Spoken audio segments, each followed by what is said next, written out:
that. I love that. I want you to pay special attention to this because you got a kid in prison, right? Thank you so Should much be getting money. for It's not. honoring us with your inspirational words and for coming back to be with us today. Really appreciate it. I believe I'm going to start with my story. Okay? I believe that's what's next. So with the call to tell a story, we have this is what we've called a Teach, Touch, and Transform session. And so we believe that telling our stories will help transform.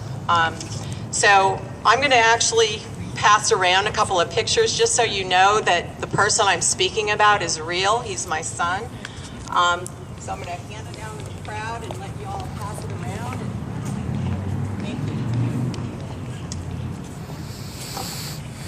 you. So I am Teresa Pasquini.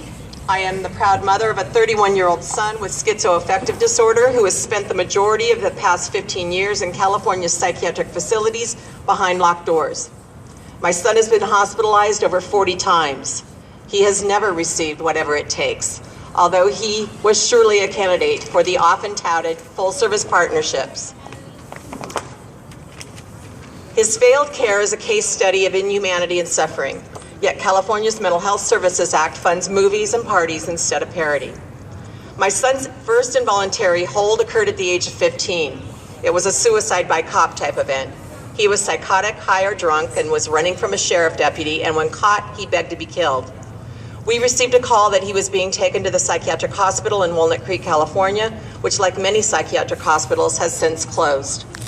Although I had experienced the mental health system with my brother many years before, nothing would prepare my husband or I for what was to come into our lives.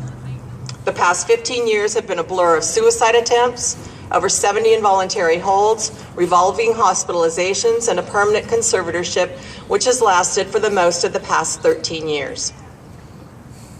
With a diagnosis at age 16, we began to navigate a maze of services in one of the most integrated healthcare systems in California. It was a nightmare.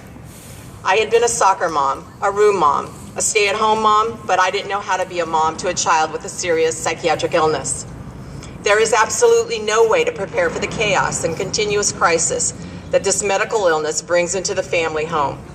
Some people fear those with mental illnesses, but what they should fear is the California mental health system, with all of its inequities, complexity, and discrimination, which prevents appropriate medical and recovery supports. It was the health system, not our son, who became the monster in our family. I reflected on our family experience during